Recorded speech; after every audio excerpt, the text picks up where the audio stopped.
that leading up to the match, all the conversation was about the conditions. And it was cold, and it was going to be snowing and raining. And how would Chivas deal with this? A minute in, they're up 1-0.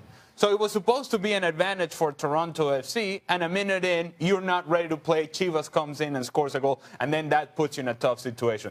Toronto then got back into the game. They created some opportunities, but overall, it wasn't a solid, good performance, confident performance. And it takes me back to one thing. This is the first time in the latter stages of this competition where Toronto has faced a situation where they now have to come back from a result. And it's the first time, really, in the latter stages of these competitions where they are the favorites going into one of these matchups against the Mexican teams, because Chivas is the weakest of the Mexican teams that they have played. And you saw a different version of Toronto, a team that was nervous for the first time, a team that had turnovers in bad areas, a team that could not finish their chances, a team that had possession but didn't know what to do with that possession. I thought this was the first time in this competition that Toronto looked like they didn't belong. And to me, that's a shame, because up to this point, they have been an impressive group. So having said all that, did they deserve to lose? Well, it's what you do on the field. It doesn't matter if you deserve. Like Ali said, they had plenty of opportunities to capitalize on those chances, to score those goals, and to come away with a different result. Chivas didn't have the momentum Toronto had. Ali mentioned they were the weakest of the Mexican teams left. They're 16th.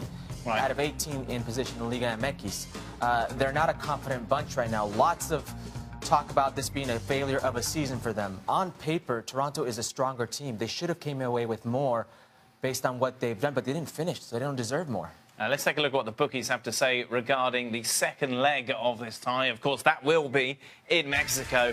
Chivas, huge favourite, Stevie, 9-1 on. Toronto FC, obviously, stating the obvious, have it all to do. Yeah, Chivas should be. They've just gone away from home in such a huge game and come away with a victory, and they go, well, they take Toronto back to Mexico. And I mean, is there a team from the US, whether it be the national team or an MLS team, who wants to go and play in Mexico and has to go and attack and win the game? I mean, everything is played right into Chivas' hands. Yeah, you look at Toronto, and then you can point at different things. And you can point at the mistake by Alex Bonner. You can point about how disappointing it was to give up the 2 away goals. But the truth is that now you got to go chase it. And so that plays into the hands of Chivas, as Stevie's talking about, but it also forces Toronto to do something that they haven't had to do in this competition. Every time that they've gone down to Mexico, they've been solid, they've been behind the ball, they've been organized, and then they go on the counter with Jovinko and Jose Altero and maybe a change of pace like somebody else. Now they have to take it to Chivas USA. It changes the way you approach the game, and it forces you to do something that you're not comfortable doing. And so in that point, then you have to think that Chivas, they would have to be the favorites. But Toronto has been good. It was so disappointing to see how they played yesterday because of how good they have been in this competition. You have to see a better team, a better version of this team if they have any chance of winning the title. Well, now the problem is that you're going to play against one of the teams that's the best transition teams in Liga MX, a team that creates tons of opportunities. They may not finish a lot, but they create a lot. And through that creation, through that havoc, if Toronto goes down one more, that obligates 3 goals. It's a big task for them away from home. To your point, in that transition game, then you got a player like Rodolfo Pizarro who takes off. Once he takes off and creates separation, whether it's from Michael Bradley or Marky Delgado, it creates also all sorts of mismatch problems for Toronto. They have to deal with that movement of Pizarro because he has freedom to go about wherever he wants to in the final third. He creates a separation in transition, then Toronto's going to be in trouble. So we saw Paul Pogba start. We saw Alexis Sanchez on the bench. Both will start against Spurs? No idea. Don't know what he's going to do. But he's got to play Pogba, surely. Well, you would think so. It's your biggest game remaining this season. Wembley, FA Cup semi-final. Yeah. Your biggest star. All the paper talk's been about him. I mean, he left him out in Sevilla away. Sure. In the first leg. I mean, you know, away from home. Still a surprise, but away from home. But I think he has to play him.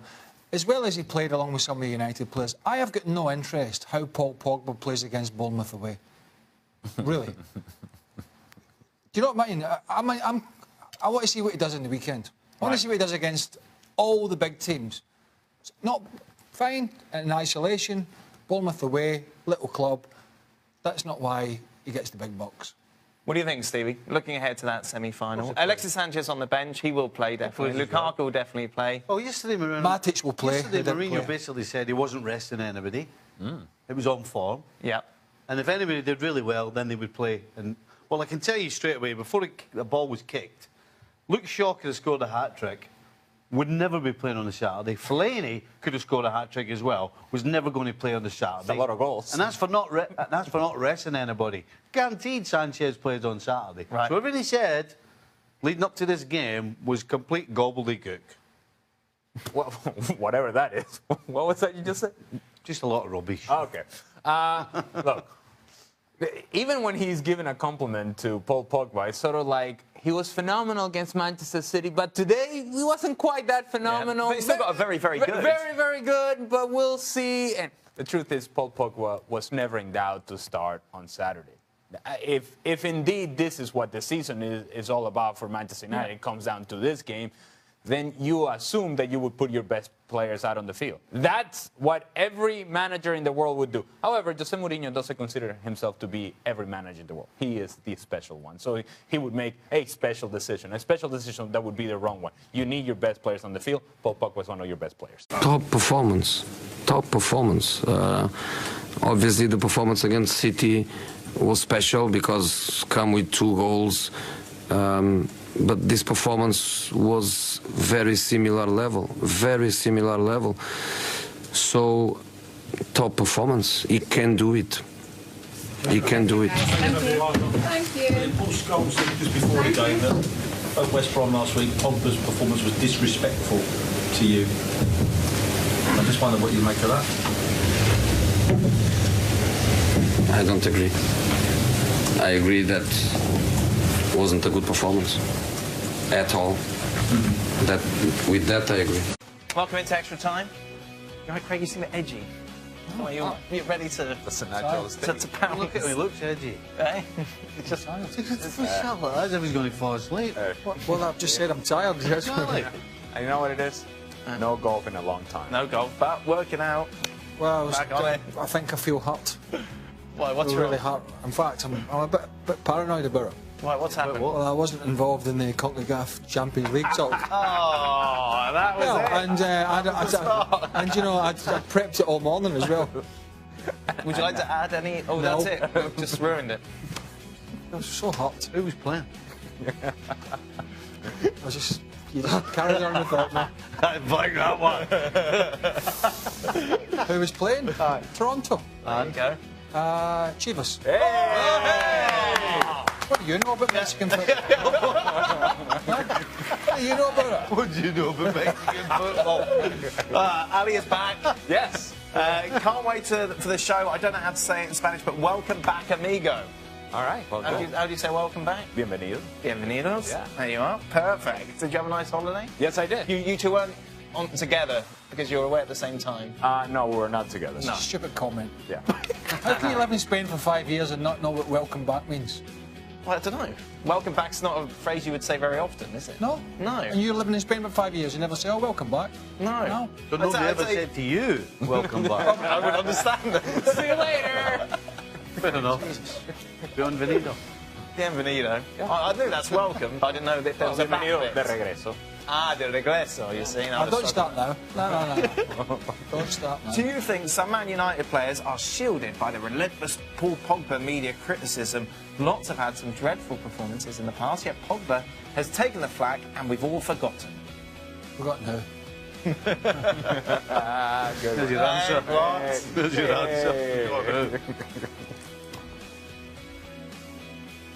What? Is anyone going to give an answer?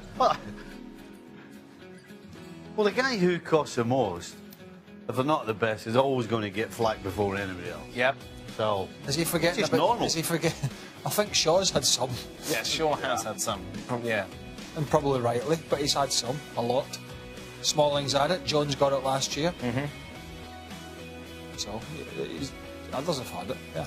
But to the point that perhaps sometimes Mourinho picks easy targets. You're right. So Luke Shaw is an easy target. He can get after him all he wants and nothing's really going to happen. So At some point, maybe you can go after Alexis Sanchez and see how that works. Yeah.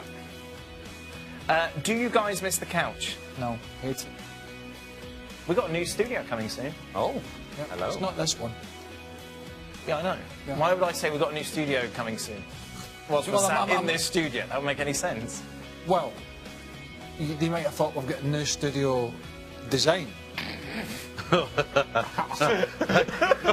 I'll just give you a little bit more time to come up with something. I'll just do that. No, Just a couple of seconds. no. Go on then. No, for clarity, Who's he? we're moving to a new studio. Yeah, you just said we've got a new studio. Right. And I said it is not this one. By the way, this No, is no, this no, is no. this is the sign. Right? Yeah, Yeah, design. if you could design a new studio here. Right. Right. So I was giving clarity. Right, but it wouldn't make a difference. No one would know. Well, that's why I'm explaining to people we're moving to a new studio. Moving. Right. Because you're never Sure he used clear. that word, did he? No. I didn't think so. Can Muchen beat all odds and win the Champions League this season? People are making them look like a chump, especially the English media, who think that Liverpool is a shoo-in and Real and Munich off. Who's- Right, Real and Munich off. Is it because their 5 Champions League is more recent and Real's 12? Is German football that bad? Oh dear. Somebody's very angry. I know, what is devil, is the... Ooh. Well, yeah, usually angry and hot. Yes. Fiery. This guy's no English, right? What? Well, look at the way that's written. I don't know, Stevie. Listen, don't get me wrong, I'm not the... My grammar's not exactly perfect English, but... Stevie, I've seen you You've on done well Twitter. there. You don't know You've how to done use well. the word there. You don't know which That's tune not to me. use. That's not me at all. At It's the the, phone? the actual machine does it itself. Machine. Correct. Oh, guy. I actually get more annoyed with the people that pick our tweets. The pick our tweet? Yeah. What do you mean? Well, picking stuff like that. Right. I see. It's half the So battle. our It's You've half- producers- done well to read that. I mean, on top of that, I come back off holiday and I've taken the armrests off the chairs. Yes, yeah, you noticed that. I didn't you? noticed that, Yeah. yes. I didn't notice. Yeah. He said to me, I was like, Yeah. apparently we're slumping. You just told him. So you must have noticed.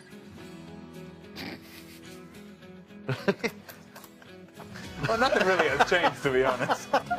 Say again? You said you never noticed the armchairs ago. Well, you must have noticed because you've just told him that you No, noticed. see, this is...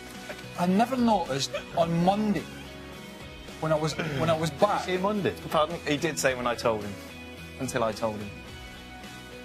I say, well, we'll get very picky here. Did he say that word? No. You're the one you just rolled it up. Well, I came back Monday and he said to me, you were off, clearly, and he said, have you noticed anything different? And I went, and it wasn't moving to a new studio. No. I went, no, I don't. And he went, they've taken the armrests away. Apparently we're slumping. You weren't wrong. Right. Some smarty's gone, oh, they're slumping in that studio. What They do, make the a big difference to the way they analyse the games. what do the guys think of the snobbery of Guardiola and Manchester City fans in regards to their style of play? Who decides what is correct football and how it is meant to be played? For example, why can't I enjoy counter-attacking football or a good defensive unit? We'll enjoy it. You know what? Oh, no. If there was a team that weren't being snobby about the way they play, it would be Manchester City. They flat out turned round and said, this is what we're doing, and if it goes wrong, it goes wrong. And I have no problem with that, because they've got good players. It's teams like Southampton, who are on the bottom of the league, who want to come out and try and do that when they need to get a result. And the coach is giving it, oh no, we're going to stick to our principles. That's when you need to throw your principles and everything else out the window and just do what you need to do to win a game. That's snobbery. Here we go. All right. Definitive from Steve Nicol, who will be... Are you back tomorrow? What is more? Thursday. No. Oh. Ali? Oh, I'm back, baby. I'm back. Better than 2 days in a row. What? You don't do no? I don't know, it's in the contract. Yeah, no Thursdays. Just in case there's a Europa League on. Ali be on his own tomorrow. Apparently. You guys are not coming? No, No, not me and tomorrow. Shaq have switched. Sorry? Me and Shaq switched. Oh, okay. Shaq is coming to Well, work? Shaq's going on holiday again, isn't he? Oh, well, there you go. Shaq is coming to work, you're saying? Yeah. To be honest, we only wanted to know if you were in or not. All right, fair enough. Because when you switch, There's always problems. ESPN. Sure Shaka's coming? Back tomorrow with Ali, maybe Shagger, who knows. Is and of Mara's course, here? join us Sunday to Maybe it was Mara's. I Who's switched hosting? with. Hey, let's don't know who's hosting tomorrow. Sunday to Friday, ESPN Plus, the new home of ESPN. You know who's hosting. You know when you're not here. Don't know. Okay. Adrian.